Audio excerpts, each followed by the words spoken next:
ಇತ್ತೀಚೆಗೆ ನಾವು ವಿಶ್ವವಿಖ್ಯಾತ ದೊಡ್ಡ ಆಲದ ಮರಕ್ಕೆ ಹೋಗಿದ್ವಿ. ಹೆಸರಿಗೆ ತಕ್ಕಂಗೆ ಇದು ಭಾಳ ದೊಡ್ಡ ಆಲದ ಮರ ಐತಿ. 2-3 ಎಕರೆ ಇರ್ಬೋದು ಬಹುಶಃ. ಆ್ಯಂಡ್ ಹೈಟ್ ಅಂದರೂ ಆರಾಮ್ ಒಂದು 100 ಫೂಟ ಎತ್ತರ ಐತಿ. ಇದ್ರಾಗ ನಿಮ್ಗೆ ಹೆಂಗಂತಂದ್ರೆ ಎಲ್ಲಿ ಸ್ಟಾರ್ಟ್ ಆಗೈತೆ ಅನ್ನೋದು ಗೊತ್ತಾಗೋದಿಲ್ಲ, ಅಷ್ಟು ಚಂದ ಐತೆ ದೊಡ್ಡ ಆಲದ ಮರ. ಹೋಗಿ ಬರ್ರಿ, ನಿಮ್ಮ ಮಕ್ಕಳನ್ನ ಕರ್ಕೊಂಡು ಹೋಗ್ರಿ. ಸಣ್ಣ ಮಕ್ಕಳಿಗಿಂತ ತೋರಿಸ್ಬೇಕು, ಯಾಕಂದರೆ ಇದೊಂಥರ ಪ್ರಕೃತಿ ಅದ್ಭುತ. ಇದು ಯಾರೋ ಮಾಡಿರೋದಿಲ್ಲ, ತನ್ನ ಆಗಿರೋದು ಇದು. ಸೊ ಚಿಕ್ಕ ಮಕ್ಕಳಿಗೆಲ್ಲ ತೋರಿಸ್ರಿ, ನೀವು ನೋಡಿರಿ, ಭಾಳ ಚಂದ ಐತಿ. ಇದು ಬೆಂಗಳೂರಾಗಿರೋದು ನಮ್ಮ ಅದೃಷ್ಟ. ಇದು ನಮ್ಮ ಭಾರತದಾಗ 4ನೇ ದೊಡ್ಡ ಆಲದ ಮರ ಅಂತ ಹೇಳ್ತಾರೆ. ಇನ್ನು 3 ಇರೋದು ಚೆನ್ನೈ, ಆಮೇಲೆ ಇನ್ನೊಂದು ಆಂಧ್ರ ಪ್ರದೇಶ, ಒಂದು ಪಶ್ಚಿಮ ಬಂಗಾಳದಾಗ ಐತಂತ. ಇದೊಂದು ನಮ್ಮ ಕರ್ನಾಟಕದಾಗ ಐತಿ. ಅಲ್ಲೊಂದು ಮುನೇಶ್ವರ ಟೆಂಪಲ್ ಐತಿ ರೀ, ಅದು ಭಾಳ ಚಂದ ಐತಿ, ಹೋಗಿ ಬರ್ರಿ. ಆಮೇಲೆ ಇದನ್ನು ಯಾರು ಹಚ್ಚಿದ್ರೋ ಹೆಂಗೆ ಹಚ್ಚಿದ್ರೋ ಅದಂತೂ ಇಲ್ಲ, ಬಟ್ 400 ವರ್ಷದ ಹಳೇದಂತ ಮಾತ್ರ ಹೇಳ್ತಾರೆ. ಒರಿಜಿನಲ್ ಇದ್ದಿದ್ದು ಬಡ್ಡಿ ರೀಸೆಂಟಾಗಿ ಎಲ್ಲ ಅದು ಅನಾರೋಗ್ಯಕ್ಕೆ ತುತ್ತಾಗಿ ಅದು ಹೋಗೈತ್ರಿ.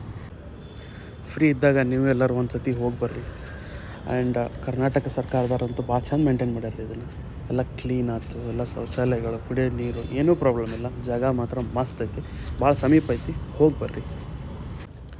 ಹಿಂಗೆ ಮತ್ತು ಒಳ್ಳೊಳ್ಳೆ ಕಂಟೆಂಟು, ಒಳ್ಳೊಳ್ಳೆ ಪ್ಲೇಸ್ಗಳು ತೊಗೊಂಡು ನಿಮ್ಮ ಮುಂದೆ ಬರ್ತೀನಿ ರೀ. ಅಲ್ಲಿವರೆಗೂ ಬಾಯ್.